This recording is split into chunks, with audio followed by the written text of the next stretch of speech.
ॐ अथ हनुमान् रक्षास्तोत्रम्। ध्यानम्। वामे करे वैरिभिदं वहन्तं शैलं परे शृङ्खलहारटङ्कं ददानमच्छाच्छ सुवर्णवर्णं भजे ज्वलत्कुण्डलमाञ्जनेयं पद्मरागमणिकुण्डलत्विषा पाटलीकृतकपोलमस्तकं दिव्यहेमकदलीवनान्तरे भावयामि पवमाननन्दम् उद्यदादित्यसङ्काशम् उदारभुजविक्रमं कन्दर्पकोटिलावण्यं सर्वविद्याविशारदं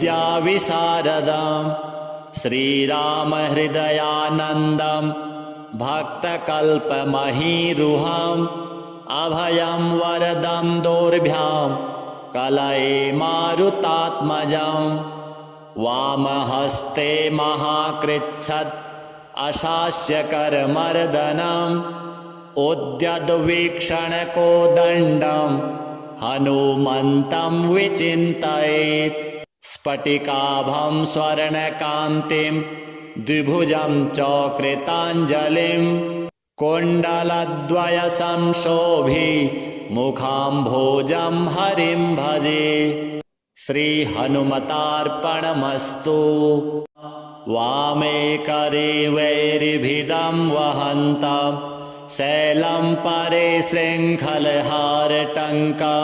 ददानमच्छाच्छ सुवर्णवर्णं भजे ज्वलत्कुण्डलमाञ्जनेयं पद्मरागमणिकुण्डलत्विषा पाटलीकृतकपोलमस्तकं दिव्यहेमकदलीवनान्तरे भावयामि पवमाननन्दम् उद्यदादित्यसङ्काशम् उदारभुजविक्रमं कन्दर्पकोटिलावण्यं सर्वविद्याविशारदं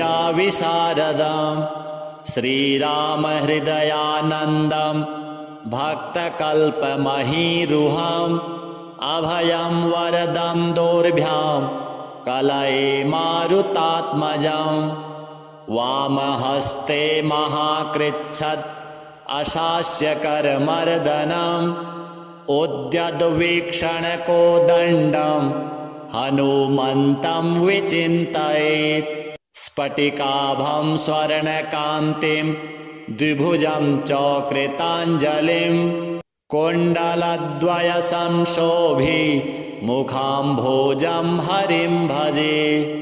श्रीहनुमतार्पणमस्तु। वामे करे वैरिभिदं वहन्तं शैलं परे शृङ्खलहारटङ्कं ददानमच्छाच्छ सुवर्णवर्णं भजे ज्वलत्कुण्डलमाञ्जनेयं पद्मरागमणिकुण्डलत्विषा पाटलीकृतकपोलमस्तकं दिव्यहेमकदलीवनान्तरे भावयामि पवमाननन्दम् उद्यदादित्यसङ्काशम् उदारभुजविक्रमं कन्दर्पकोटिलावण्यं सर्वविद्याविशारदं श्रीरामहृदयानन्दं भक्तकल्पमहीरुहम् अभयं वरदं दोर्भ्यां कलये मारुतात्मजं वामहस्ते महाकृच्छत् अशास्यकरमर्दनम् उद्यद्वीक्षणकोदण्डं हनुमन्तं विचिन्तयेत् स्फटिकाभं स्वर्णकान्तिं द्विभुजं चकृताञ्जलिं कुण्डलद्वयसंशोभिमुखाम्भोजं हरिं भजे। श्रीहनुमतार्पणमस्तु। वामे करे वैरिभिदं वहन्तं शैलं परे शृङ्खलहारटङ्कं ददानमच्छाच्छ सुवर्णवर्णं भजे ज्वलत्कुण्डलमाञ्जनेयं पद्मरागमणिकुण्डलत्विषा पाटलीकृतकपोलमस्तकं दिव्यहेमकदलीवनान्तरे भावयामि पवमाननन्दम् उद्यदादित्यसङ्काशम् उदारभुजविक्रमं कन्दर्पकोटिलावण्यं सर्वविद्याविशारदं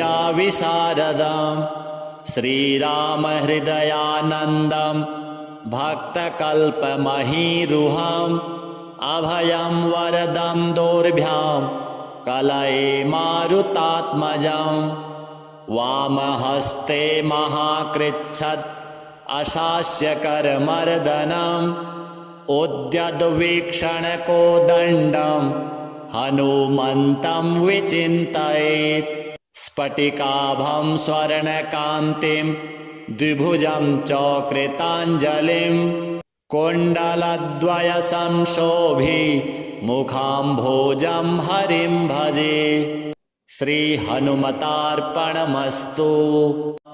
वामे करे वैरिभिदं वहन्तं शैलं परे शृङ्खलहारटङ्कं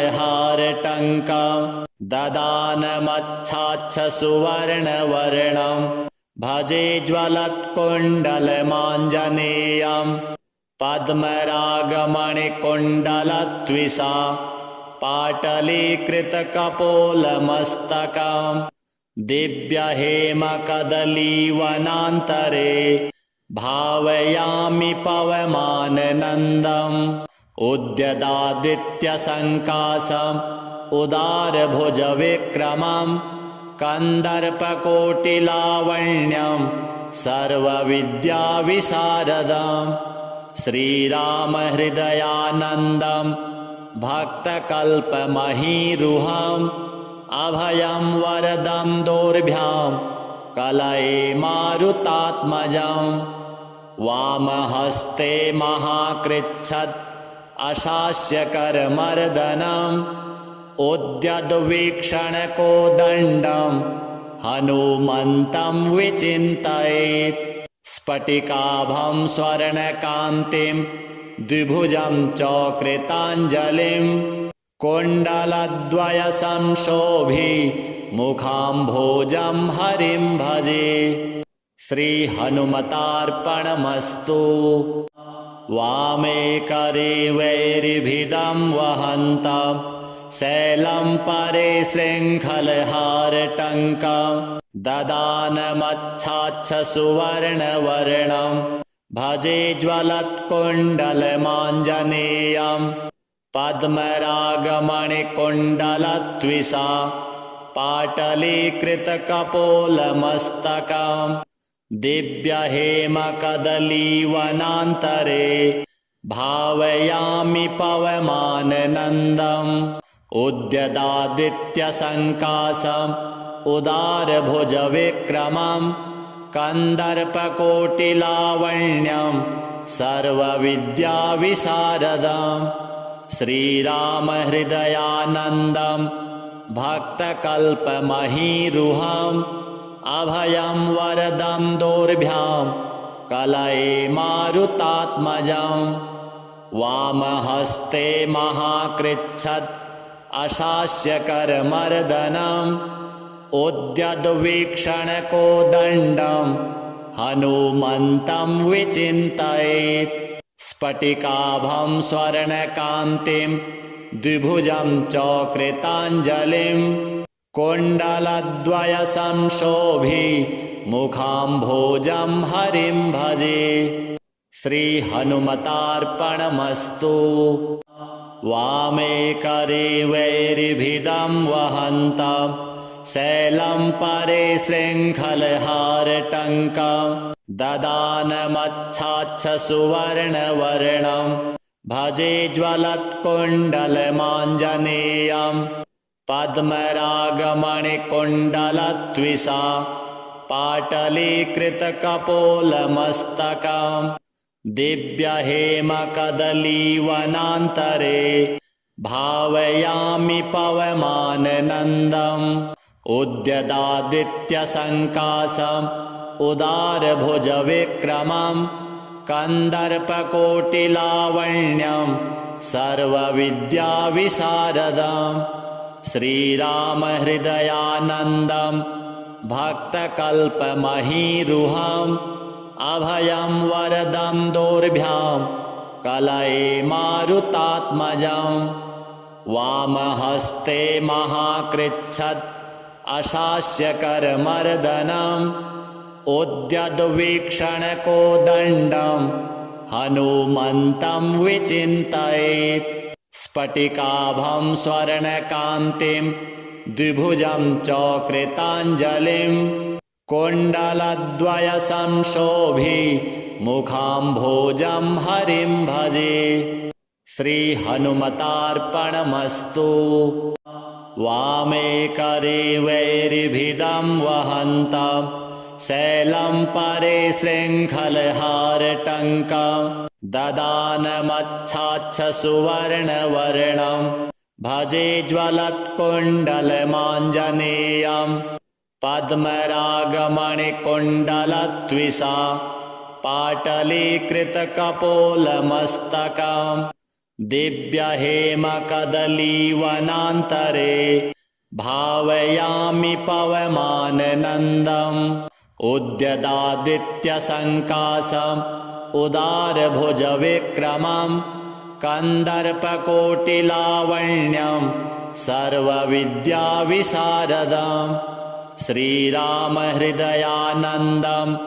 भक्तकल्पमहीरुहम् अभयं वरदं दोर्भ्यां कलये मारुतात्मजं वामहस्ते महाकृच्छ्र अशास्यकरमर्दनम् उद्यद्वीक्षणकोदण्डं हनुमन्तं विचिन्तयेत् स्फटिकाभं स्वर्णकान्तिं द्विभुजं च कृताञ्जलिं कुण्डलद्वयसंशोभि मुखाम्भोजं हरिं भजे। श्रीहनुमतार्पणमस्तु। वामे करे वैरिभिदं वहन्तं शैलं परे शृङ्खलहारटङ्कं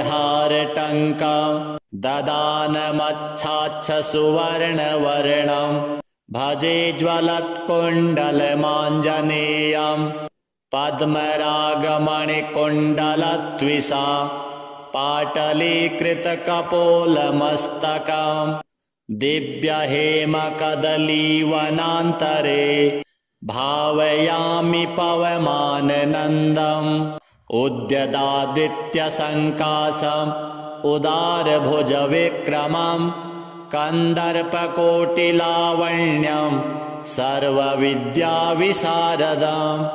श्रीरामहृदयानन्दं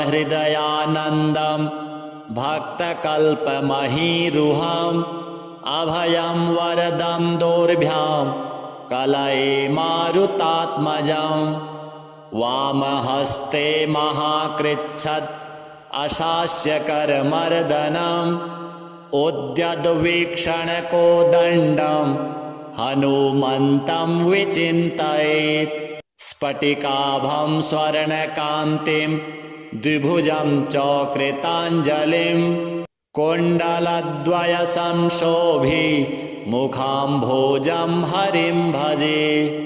श्रीहनुमतार्पणमस्तु। वामे करे वैरिभिदं वहन्तं शैलं परे शृङ्खलहारटङ्कं ददानमच्छाच्छसुवर्णवर्णं भजे ज्वलत्कुण्डलमाञ्जनेयं पद्मरागमणिकुण्डलत्विषा पाटलीकृतकपोलमस्तकं दिव्यहेमकदलीवनान्तरे भावयामि पवमाननन्दम् उद्यदादित्यसङ्कासम् उदारभुजविक्रमं कन्दर्पकोटिलावण्यं सर्वविद्याविशारदं श्रीरामहृदयानन्दं भक्तकल्पमहीरुहम् अभयं वरदं दोर्भ्यां कलये मारुतात्मजम् वामहस्ते महाकृच्छत् अशास्यकरमर्दनम् उद्यद्वीक्षणकोदण्डं हनुमन्तं विचिन्तयेत् स्फटिकाभं स्वर्णकान्तिं द्विभुजं च कृताञ्जलिं कुण्डलद्वयसंशोभि मुखाम्भोजं हरिं भजे श्रीहनुमतार्पणमस्तु। वामे करे वैरिभिदं वहन्तं शैलं परे शृङ्खलहारटङ्कं ददानमच्छाच्छ सुवर्णवर्णं भजे ज्वलत्कुण्डलमाञ्जनेयं पद्मरागमणिकुण्डलत्विषा पाटलीकृतकपोलमस्तकं दिव्यहेमकदलीवनान्तरे भावयामि पवमाननन्दम् उद्यदादित्यसङ्काशम् उदारभुजविक्रमं कन्दर्पकोटिलावण्यं सर्वविद्याविशारदं श्रीरामहृदयानन्दं भक्तकल्पमहीरुहम् अभयं वरदं दोर्भ्यां कलये मारुतात्मजं वामहस्ते महाकृच्छत् अशास्यकरमर्दनम् उद्यद्वीक्षणकोदण्डं हनुमन्तं विचिन्तयेत् स्फटिकाभं स्वर्णकान्तिं द्विभुजं च कृताञ्जलिं कुण्डलद्वयसंशोभि मुखाम्भोजं हरिं भजे श्रीहनुमतार्पणमस्तु।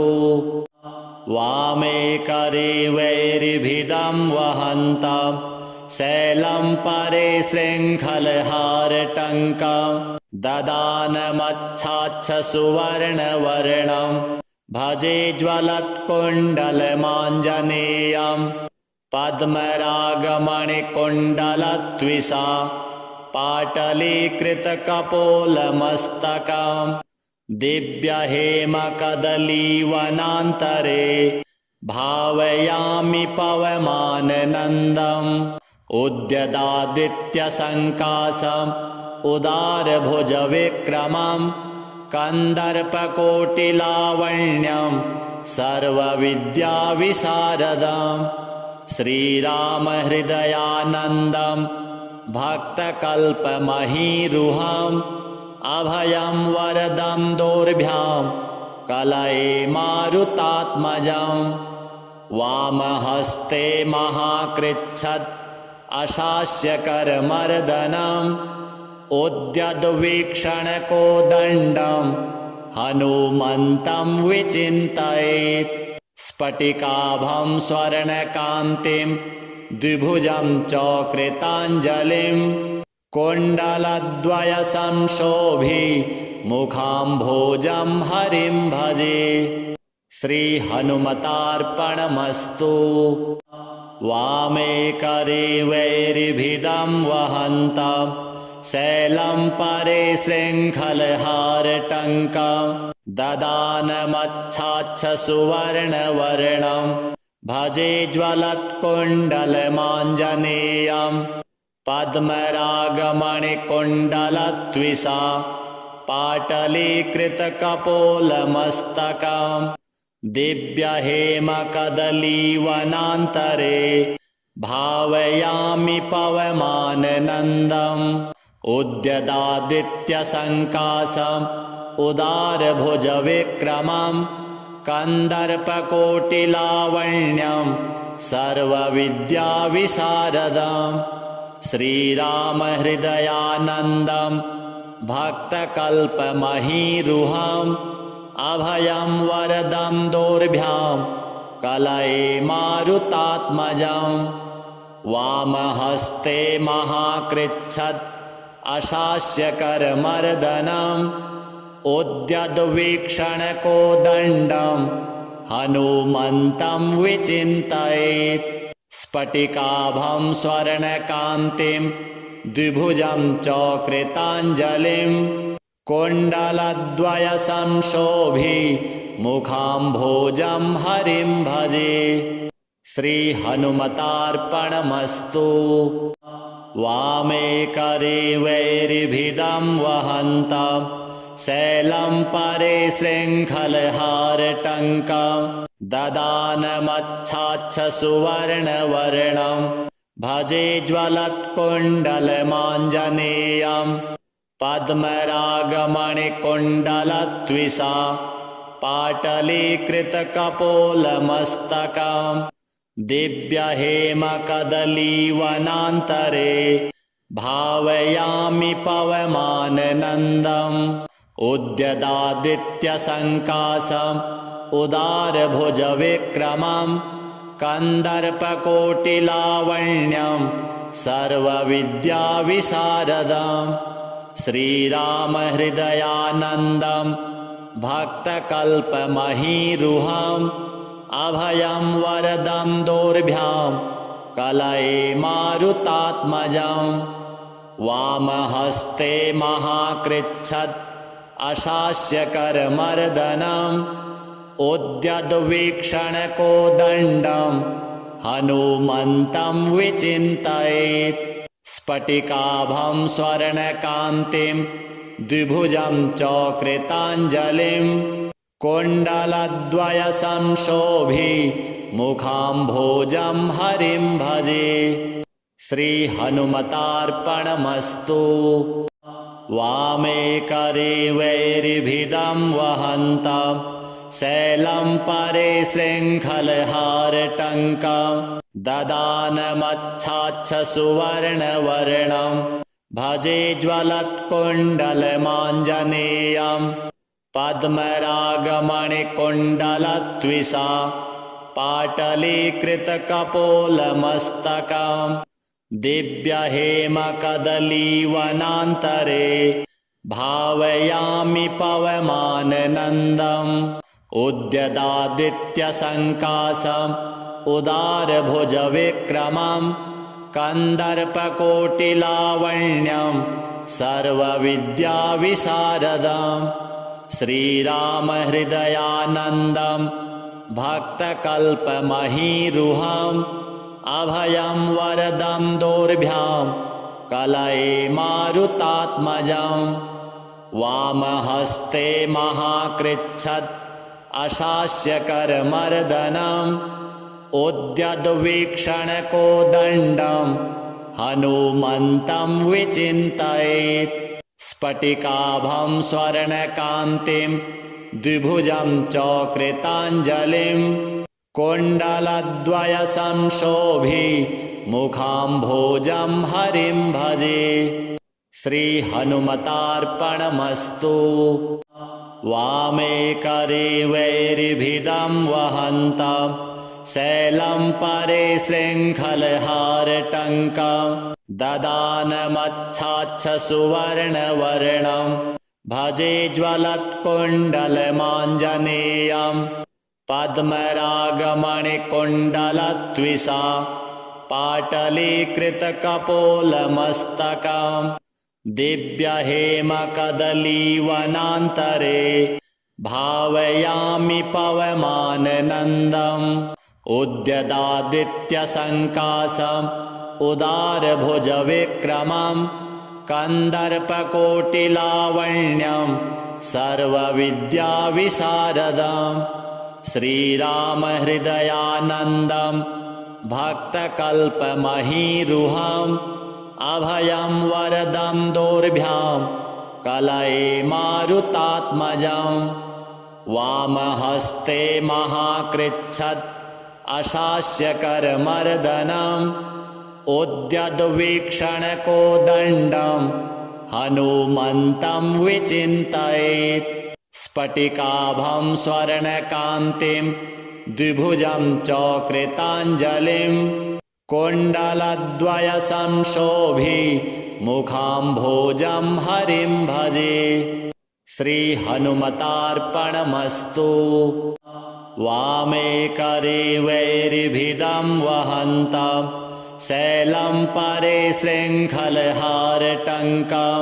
ददानमच्छाच्छ सुवर्णवर्णं भजे ज्वलत्कुण्डलमाञ्जनेयं पद्मरागमणिकुण्डलत्विषा पाटलीकृतकपोलमस्तकं दिव्यहेमकदलीवनान्तरे भावयामि पवमाननन्दम् उद्यदादित्यसङ्काशम् उदारभुजविक्रमं कन्दर्पकोटिलावण्यं सर्वविद्याविशारदं श्रीरामहृदयानन्दं भक्तकल्पमहीरुहम् अभयं वरदं दोर्भ्यां कलये मारुतात्मजं वामहस्ते महाकृच्छत् अशास्यकरमर्दनम् उद्यद्वीक्षणकोदण्डं हनुमन्तं विचिन्तयेत् स्फटिकाभं स्वर्णकान्तिं द्विभुजं च कृताञ्जलिं कुण्डलद्वयसंशोभिमुखाम्भोजं हरिं भजे। श्रीहनुमतार्पणमस्तु। वामे करे वैरिभिदं वहन्तं शैलं परे शृङ्खलहारटङ्कं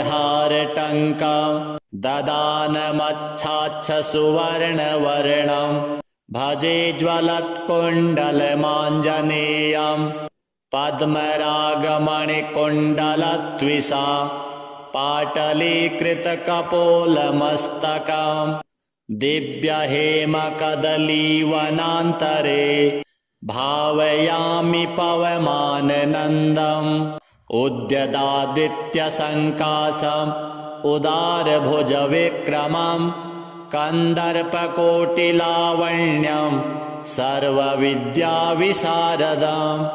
श्रीरामहृदयानन्दं भक्तकल्पमहीरुहम् अभयं वरदं दोर्भ्यां कलये मारुतात्मजं वामहस्ते महाकृच्छत् अशास्यकरमर्दनम् उद्यद्वीक्षणकोदण्डं हनुमन्तं विचिन्तयेत् स्फटिकाभं स्वर्णकान्तिं द्विभुजं च कृताञ्जलिं कुण्डलद्वयसंशोभिमुखाम्भोजं हरिं भजे। श्रीहनुमतार्पणमस्तु। वामे करे वैरिभिदं वहन्तं शैलं परे शृङ्खलहारटङ्कं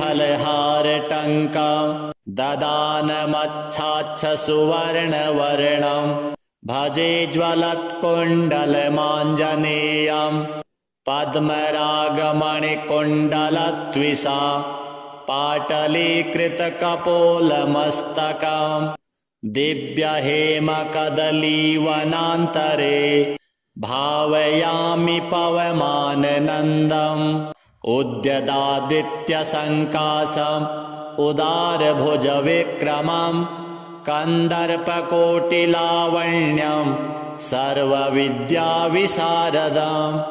श्रीरामहृदयानन्दं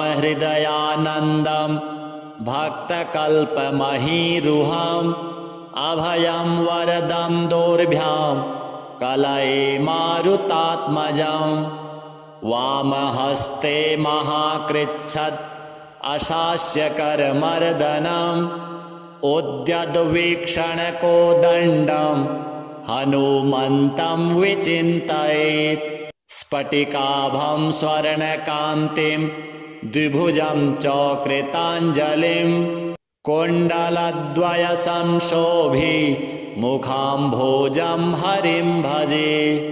श्रीहनुमतार्पणमस्तु। वामे करे वैरिभिदं वहन्तं शैलं परे शृङ्खलहारटङ्कं ददानमच्छाच्छ सुवर्णवर्णं भजे ज्वलत्कुण्डलमाञ्जनेयं पद्मरागमणिकुण्डलत्विषा पाटलीकृतकपोलमस्तकम् दिव्यहेमकदलीवनान्तरे भावयामि पवमाननन्दम् उद्यदादित्यसङ्कासम् उदारभुजविक्रमम् कन्दर्पकोटिलावण्यं सर्वविद्याविशारदम् श्रीरामहृदयानन्दं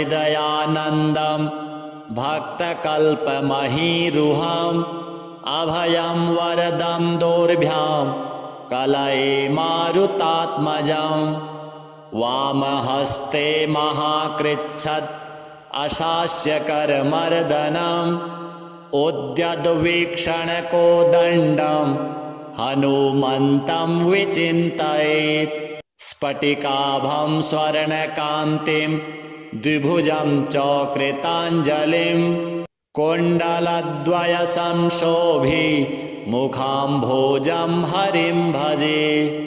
श्रीहनुमतार्पणमस्तु। वामे करे वैरिभिदं वहन्तं शैलं परे शृङ्खलहारटङ्कं ददानमच्छाच्छ सुवर्णवर्णं भजे ज्वलत्कुण्डलमाञ्जनेयं पद्मरागमणिकुण्डलत्विषा पाटलीकृतकपोलमस्तकम् दिव्यहेमकदलीवनान्तरे भावयामि पवमाननन्दम् उद्यदादित्यसङ्कासम् उदारभुजविक्रमम् कन्दर्पकोटिलावण्यं सर्वविद्याविशारदम् श्रीरामहृदयानन्दं भक्तकल्पमहीरुहम् अभयं वरदं दोर्भ्यां कलये मारुतात्मजम् वामहस्ते महाकृच्छत् अशास्यकरमर्दनम् उद्यद्वीक्षणकोदण्डं हनुमन्तं विचिन्तयेत् स्फटिकाभं स्वर्णकान्तिं द्विभुजं च कृताञ्जलिं कुण्डलद्वयसंशोभि मुखाम्भोजं हरिं भजे। श्रीहनुमतार्पणमस्तु।